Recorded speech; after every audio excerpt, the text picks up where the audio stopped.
pulling up to my block. I'm so excited. Ah!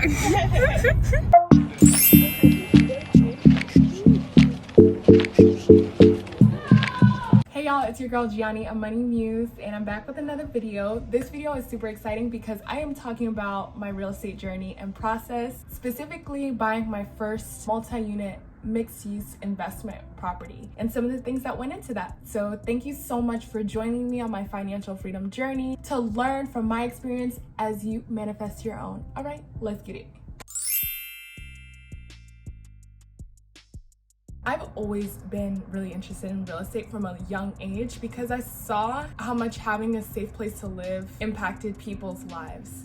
I was most profoundly struck by the importance of real estate when I started going to the school in middle school, and that was very well off. I got a scholarship to attend there. I was like one of 6 or 7 Black students in the grade. It was a very small percentage. And of that, not all of us, most of us did not come from financially abundant backgrounds. But a lot of our peers, our white peers, had multiple homes just casually. And I'm not talking like rental properties, just like homes for fun, you know, homes that they went to a couple times a year for fun.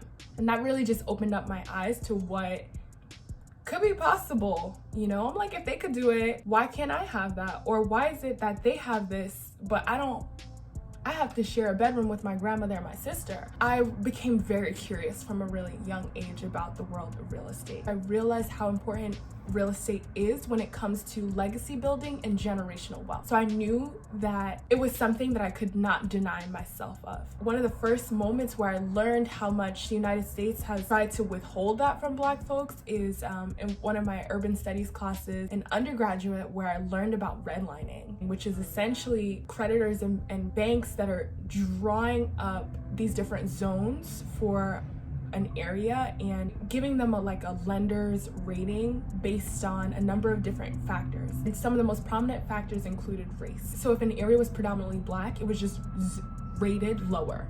It was redlined, and they would not provide loans to people who are trying to buy homes in those areas. And not just random people, but Black people. So they could not buy in the same neighborhoods that they were kind of forced and siloed to live. There were so many structural and systemic things put in place to really ensure that Black people would be considered marginalized throughout their historical existence in the United States. So that really inspired me to be like, this not gonna be me. You are not gonna get over on me.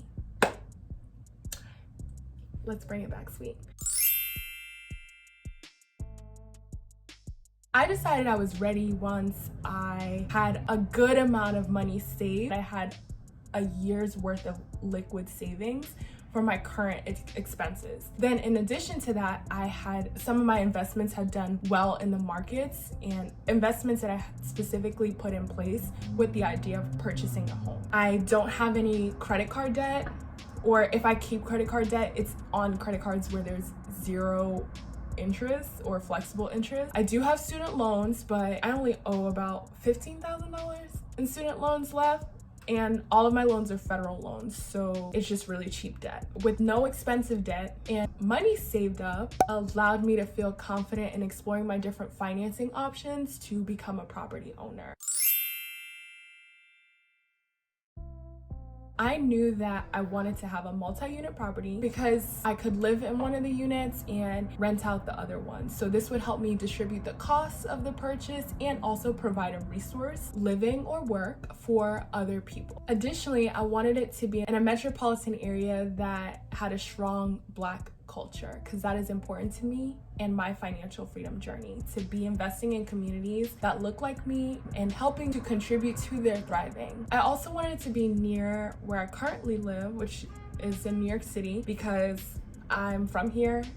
So much of my work is based here, and it just made sense for me to really emphasize that proximity for my first investment property of this type. Also, I wanted to be in a market that was affordable. So I cannot afford the New York City housing market at my current situation, okay? Like, it's just, you have to be a millionaire to really invest in the real estate market here. Or maybe not, I don't know, maybe people will push back against that, but I just know that paying hundreds of thousands of dollars for a small 1-bedroom condo that the condo association is giving you trouble about just wasn't working out for me.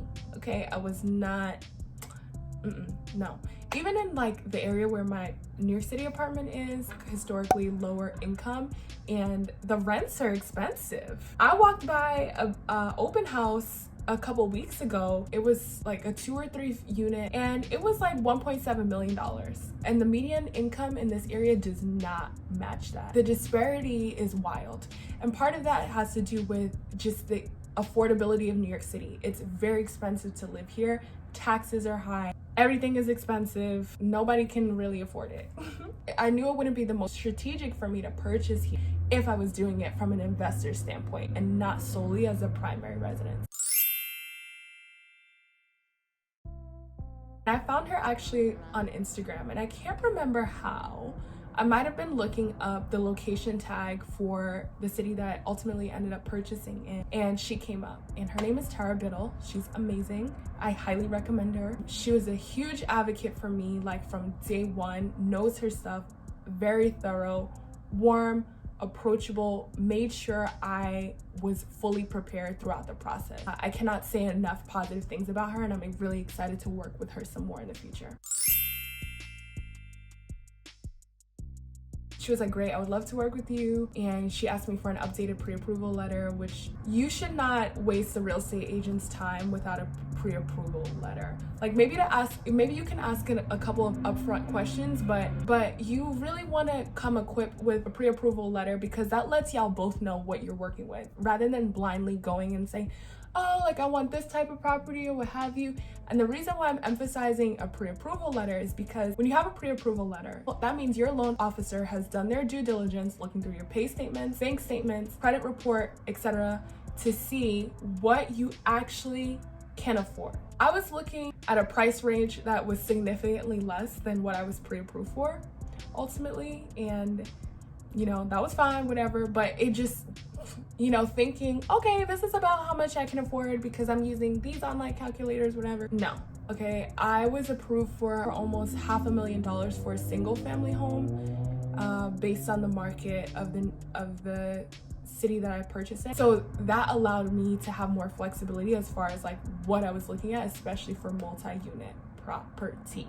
I did not spend that amount of money because it is always a good idea to spend less than what you're pre-approved for. Okay, you want to have your costs low. Once we had that in place, that helped narrow down this huge pool of properties that I was looking at. From November to early January, me and Tara were largely emailing, because one thing you'll find is that real estate moves really quickly, okay? Especially in an active market. What you might see on a Zillow or whatever is not accurate. It's not updated as regularly as the MLS, which is an internal system and service that real estate professionals use to list and search for property. There would be times where I really was excited about certain properties and then they would be sold. Or their real estate team on the seller's side was not really as responsive and didn't have their things together. And you'll find that too. Like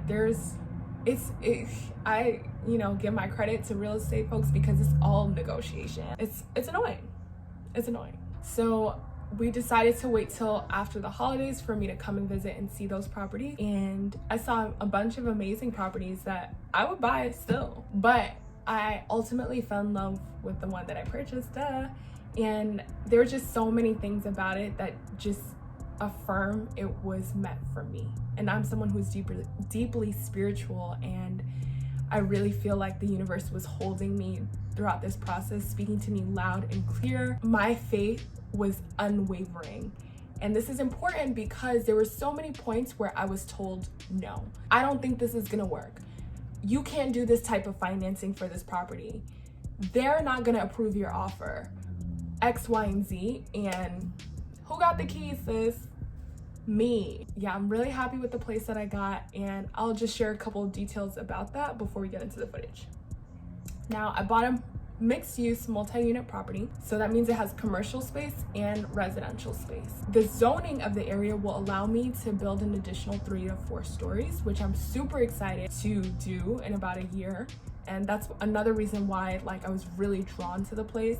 I love the area. It's a historic district. It's just really cool. It really fit all of my criteria for a good investment, and I am really happy. That was a good start for part 1 of my real estate journey and process. Please enjoy these clips from my search, and I will follow up with answers to the following questions. So yeah, stay tuned for that next video. Thank you so much for watching, and please, if you have additional questions, leave them down in the description box below so I can add them to the next video. And of course, as always, like, comment, and subscribe, and follow me on the gram.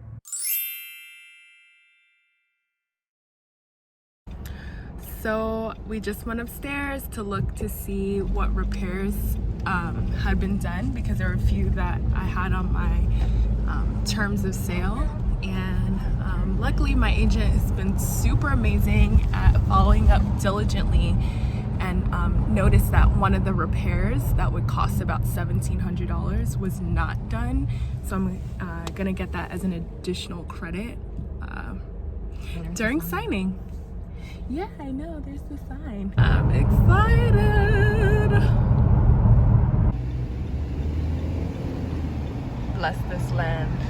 Y'all, I left my bag with my laptop, important documents, passport, everything that I needed at the property.